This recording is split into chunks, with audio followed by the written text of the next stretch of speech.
সীমান্ত পেরিয়ে রাতের আধারে পানির দামে বাংলাদেশে ঢুকছে ভারতীয় গরু। কয়েক লাখ টাকার গবাদি পশু মাত্র 10 থেকে 20 হাজার টাকায় কাঁটাতারের ওপারে ঠেলে দেওয়া হচ্ছে। আর এর পেছনের কারণ সামনে আসতেই চাঞ্চল্য ছড়িয়ে পড়ছে সীমান্ত জুড়ে। প্রতিবেশী দেশের একটি নোংরা রাজনৈতিক চক্রান্ত এমন ভাবে বুমেরাং হয়েছে যে এখন নিজেদের অস্তিত্ব বাঁচাতে ভারতের হিন্দু খামারিরা পথে বসেছেন। নিজেদের পাতা ফাঁদে নিজেরাই আটকে গিয়েছে পশ্চিমবঙ্গের বিজেপি নেতৃত্ব। বিশেষ করে নতুন মুখ্যমন্ত্রী শুভেন্দু অধিকারী এখন তার নিজের দলের কঠোর সমর্থকদের তোপের মুখে। একদিকে মুসলমানদের অভূতপূর্ব নীরব বয়কট, অন্যদিকে সর্বাত্মক হিন্দু খামারিদের হাহাকার। এই দুইয়ের মাঝখানে পড়ে ভারতের অভ্যন্তরীণ রাজনৈতিক দেউলিয়াত্বের চরম মূল্য চোকাতে হচ্ছে বাংলাদেশের দেশীয় পানি সম্পদ খাত। আন্তর্জাতিক বাণিজ্যের দিকে গভীরভাবে চোখ রাখলে ভারতের চরম দ্বিমুখী নীতির আসল চেহারা স্পষ্টভাবে উন্মোচিত হয়। একদিকে তারা নিজেদের বিশ্বের বৃহত্তম গণতন্ত্র এবং ধর্মনিরপেক্ষ রাষ্ট্র হিসেবে তুলে ধরতে চায়, অন্যদিকে বাস্তব নীতি নির্ধারণ ও রাজনৈতিক কর্মকাণ্ডের বারবার উঠে আসে বৈপরীত্য চিত্র। বর্তমান বিশ্বে গরুর মাংস রপ্তানিতে ভারত অন্যতম বৃহত্তর শক্তিধর দেশ হিসেবে পরিচিত। প্রতি বছর হাজার হাজার টন মাংস বিদেশে রপ্তানি করে দেশটি তাদের কোষাগারে জমা করেছে বিলিয়ন বিলিয়ন ডলার। আন্তর্জাতিক বাজারে ভারতীয় মাংসের ব্যাপক চাহিদা রয়েছে এবং সেই বাণিজ্য থেকে বিপুল পরিমাণ বৈদেশিক মুদ্রা অর্জন করছে তারা। অর্থনৈতিক স্বার্থের প্রশ্নে সেখানে ধর্মীয় আবেগ কিংবা তথাকথিত নৈতিক অবস্থানে খুব একটা প্রতিফলন দেখা যায় না। কিন্তু কোরবানি ঈদের সামনে এলেই পরিস্থিতির চিত্র যেন হঠাৎ বদলে যায়। তখন ভারতের বহু অঞ্চলে, বিশেষ করে ওয়েস্ট বেঙ্গলের ধর্মনিরপেক্ষতার মুখোশ ধীরে ধীরে খুলে পড়তে শুরু করে বলে অভিযোগ ওঠে।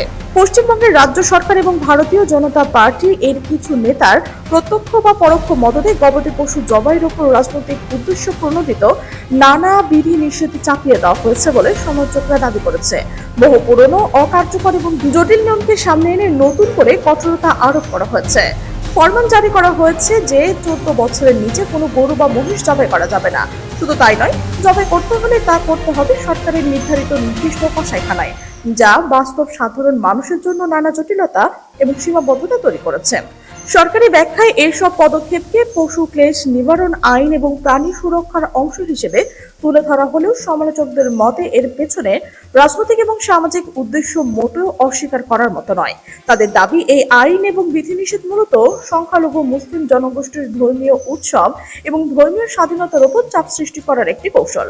বিশেষ করে কোরবানি ঈদের মতো গুরুত্বপূর্ণ ধর্মীয় আচরণ পালনের সময় এমন বিধিনিষেধ আরব মুসলিম সমাজের মধ্যে মানসিক চাপ, উদ্বেগ এবং অসন্তোষ তৈরি করেছে। অনেকেই মনে করছেন ধর্মীয় স্বাধীনতার প্রশ্নে এক ধরনের বৈষম্যমূলক পরিবেশ তৈরি করা হয়েছে, যেখানে সংখ্যাগরিষ্ঠ রাজনীতির প্রভাব ক্রমশই আরো স্পষ্ট হয়ে উঠেছে। এই পরিস্থিতিতে দৃশ্যপটে আসেন কলকাতার ঐতিহাসিক নাখোদা মসজিদের ইমাম মৌলানা শফিক কাশেমি। তিনি কোনো জ্বালাময়ী ভাষণ দেননি বা ভাঙচুরের ডাক দেননি। তিনি দিয়েছেন এক নীরব সর্বনাশা অর্থনৈতিক বয়কটের ডাক, যা বিজেপির দাবার ছকে ঘুরিয়ে দিয়েছে। তিনি মুসলমানদের প্রতি নির্দেশ দিয়েছেন এবারের ঈদে গরু কোরবানি না দিতে, অন্য ধর্মাবলম্বীর অনুভূতি আঘাত না দিয়ে ছাগল বা অন্য পশু দিয়ে উৎসব পালনের এই আহ্বান দৃশ্যপট পাল্টে দিয়েছে। একই সাথে তিনি ভারতের নীতি নির্ধারকদের ভণ্ডামির আঘাত করে দাবি তুলেছেন সরকার গরুকে জাতীয় পশু ঘোষণা করে বিদেশে মাংস রপ্তানি নিষিদ্ধ করুক। এমনকি হিন্দু মন্দিরে প্রকাশ্যে দিবালোকে যে গরু বলি দেওয়া হয় তার ওপরও 14 বছরের আইন ও কসাইয়ের নিয়ম কার্যকর করার চ্যালেঞ্জ ছুড়ে দিয়েছেন। ইমাম সাহেবের এই প্রজ্ঞাপূর্ণ ঘোষণায় পশ্চিমবঙ্গের রাজনীতিতে আছড়ে পড়েছে ভয়াবহ সুনামি। মুসলিমরা শান্তভাবে গরু বাজার থেকে নিজেদের সরিয়ে নিয়েছেন, আর এর চরম মাসুল গুনছেন হিন্দু খামারিরা। কোরবানির বাজারকে টার্গেট করে সারা বছর ব্যাংক থেকে লাখ লাখ টাকার ঋণ নেয় হিন্দু কৃষক পরিবার এবং গরু লালন পালন করছিলেন তারা এখন ধ্বংসের দ্বার প্রান্তে। হাটে কোনো ক্রেতা নেই, বাজার স্থবির, হাতে গোনা কয়েকটা দিন মাত্র বাকি। এর মধ্যে অবিকৃত গরু বিক্রি না হলে ঋণের দায়ে আত্মহত্যা ছাড়া এই প্রান্তিক খামারিদের আর কোনো পথ খোলা নেই। এই সর্বনাশের জন্য তারা কাঠগড়ায় দাঁড় করিয়ে দিয়েছেন শুভেন্দু অধিকারীকে। যে মুসলমানদের সাহায্য করতে তিনি আইন উস্কানি দিয়েছেন, সেই মুসলমানরাই ধৈর্যের পরিচয় দিয়ে উল্টো শুভেন্দুকে খাদের কিনারায় ঠেলে দিয়েছেন। এখন হিন্দু খামারিরাই শুভেন্দুকে পদত্যাগের দাবিতে রাজপথে নেমেছে। নিজের দলের সমর্থকদের গালিগালাজ এবং বিক্ষোভের মুখে বিজেপির নেতৃত্ব পুরোপুরি দিশাহারা। নিজেদের এই ব্যর্থতা ঢাকতে এবং ক্ষুব্ধ হিন্দু খামারিদের রোষানল থেকে বাঁচতে ভারত থেকে বেছে নিয়েছেন আত্মঘাতী এবং আগ্রাসী পথ। বাজার ধসে যাওয়া অবিকৃত গরুর পাল এখন রাতের অন্ধকারে অবৈধভাবে পাচার হচ্ছে বাংলাদেশে। ভারত বাংলাদেশ সীমান্তে অরক্ষিত এলাকায় বিশেষ করে মালদা এবং মুর্শিদাবাদ রোড দিয়ে চাঁপাইনবাবগঞ্জ রাজশাহী নওগাঁ সীমান্তে রীতিমতো গরুর বন্যা বয়ে দেওয়া হচ্ছে।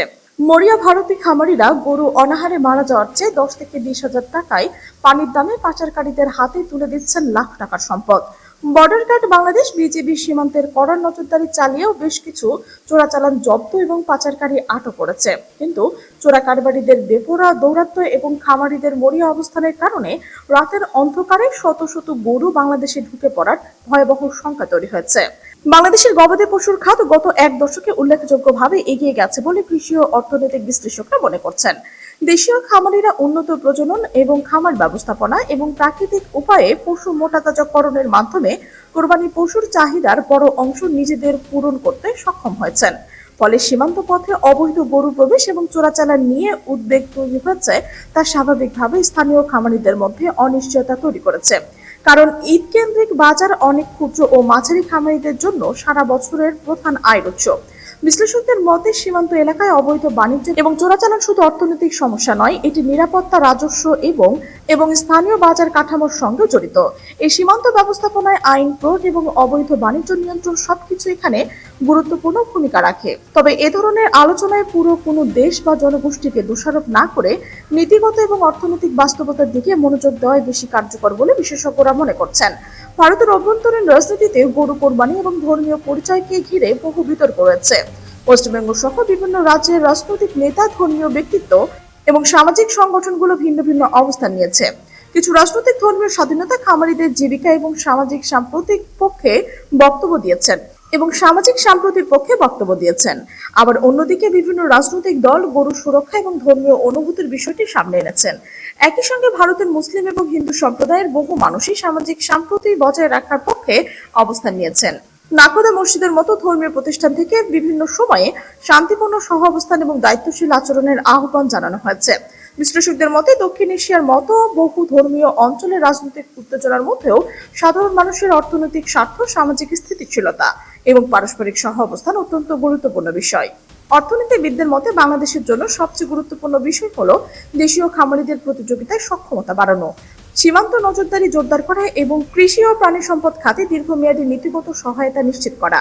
কারণ টেকসই স্বয়ংসম্পূর্ণতা শুধু আবেগের বিষয় নয়, একটি খাদ্য নিরাপত্তা, গ্রামীণ কর্মসংস্থান এবং জাতীয় অর্থনীতির সঙ্গে গভীরভাবে জড়িত। সব মিলে সীমান্ত কোরবানি পশুর বাজার এবং আঞ্চলিক রাজনীতিকে ঘিরে যে উত্তেজনা তৈরি হয়েছে সেটি অত্যন্ত সংবেদনশীল বিষয়। তাই তথ্যভিত্তিক আলোচনা, আইন মেনে চলা এবং সাম্প্রদায়িক উত্তেজনা এড়িয়ে অর্থনৈতিক বাস্তবতাকে গুরুত্ব দেওয়াই দীর্ঘমেয়াদী সবচেয়ে কার্যকর পথ বলে মনে করছেন পর্যবেক্ষকরা।